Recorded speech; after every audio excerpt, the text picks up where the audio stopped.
Hello everyone, it's Pass the Baton and we're filming here live at the BBC. Watch this episode right now. We just saw the second fastest 400 meter race of all time. I'll talk you through that race in just one moment. Welcome to Pass the Baton. My name is Arj and this is your 9 minutes Olympic recap.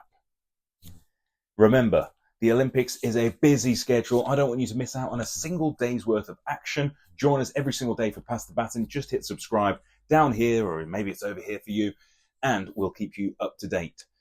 Day 12 was nothing but action-packed with all the ups, the downs, and every single thing in between. And to start us off, let's head to the track. In the athletics, Quincy Hall won gold in the men's 400 meter final on Wednesday, finishing with a lifetime best of 43.4 seconds. That's the fourth fastest time of all. Hall entered the final 100 meters out of medal positions, but he stormed really down that 100 meters and closed fastest of anyone in the field, winning by 0.04 seconds. That was to the detriment of Great Britain's Matthew Hudson-Smith, the man who has come from being up and down, physical, mental challenges the whole way, but broke his own European record himself. But it wasn't enough, as Hall ran the fourth fastest time in history and Matthew Hudson-Smith getting that fifth fastest. And to be honest, if we take it in that realm, taking a silver medal for Matthew Hudson-Smith is tremendous. It's the second fastest Olympic 400 meter of all time. Muzala Semakonga then took bronze. In the cycling, the United States team of Kristen Faulkner, Chloe Dygert, Jennifer Valente, and Lily Williams won its first ever gold in team's pursuit. That's in the men's or women's, and that all took place on another action-packed day, didn't it?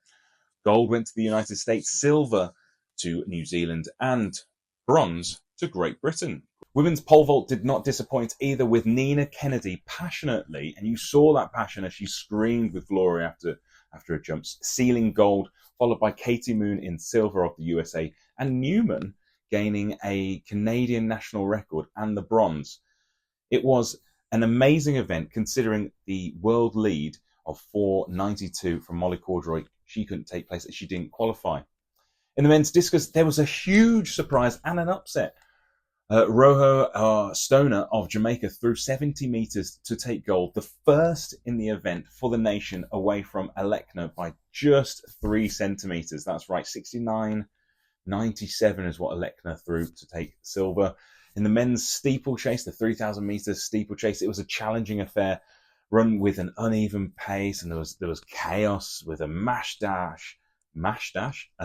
dash at the end, which did lead to one of the race favourites, Girma, catching his leg on the steeplechase barrier and falling. And to be honest, it looked like he was unconscious there. There hasn't been an official statement at this point at the time of recording, although there was a tweet saying he had woken in hospital and was doing okay.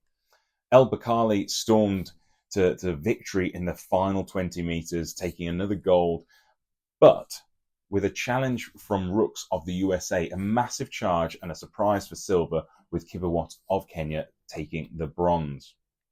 In the skateboarding men's park, we had Keegan Palmer taking gold once again for Australia, the second time round, now 21 I think he is.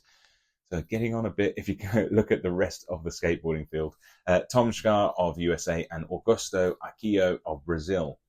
Odd moment of the day. Well, the odd moment of the day actually does go to the skateboarding. It was Andy McDonald, someone I grew up watching and loving skateboarding, but he was American as far as I always knew.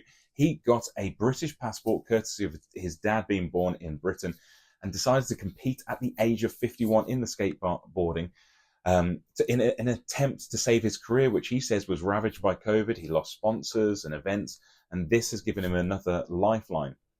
Andy McDonald didn't qualify for the final, unfortunately. If you think he's 51 and many of the competitors in the females were under 15, but he has said this moment at the Olympics Games proved to be a top career moment for him. There was also action by Fino of France proposing to her boyfriend. That didn't make odd moments of the day, but what a beautiful moment, shall we say.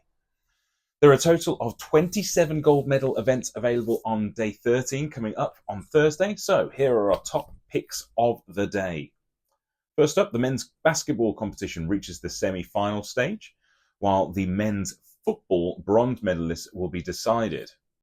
Also, now moving to the track, Noah Lyles will aim to complete the second leg of a potential treble on the 8th of August as the men's 200-meter final takes place. He was beaten in his heat by Tobago. Let's see what happens in the final, though. The US national record holder has made no secret of the fact he wants to take down Usain Bolt's world record in the 200 meters. His personal best is just 0.12 seconds away from Bolt's mark. What do you think? Do you think he's going to manage it? Meanwhile, India will be targeting a second athletics gold medal. Yes, that's going to be because the defending champion Neeraj Chopra will be going in the men's javelin. The men's javelin is a big field of contenders, and that's not just in stature, but in competence. There are a lot of guys who can throw very far. Then we have Sydney McLaughlin-Levrone, the woman seemingly that no one can beat. Having set a new world record, it is pending ratification, that's a word, isn't it, of 50.65 at the US trials, and with no one else close, she is the runaway favourite for the women's 400-metre hurdle final.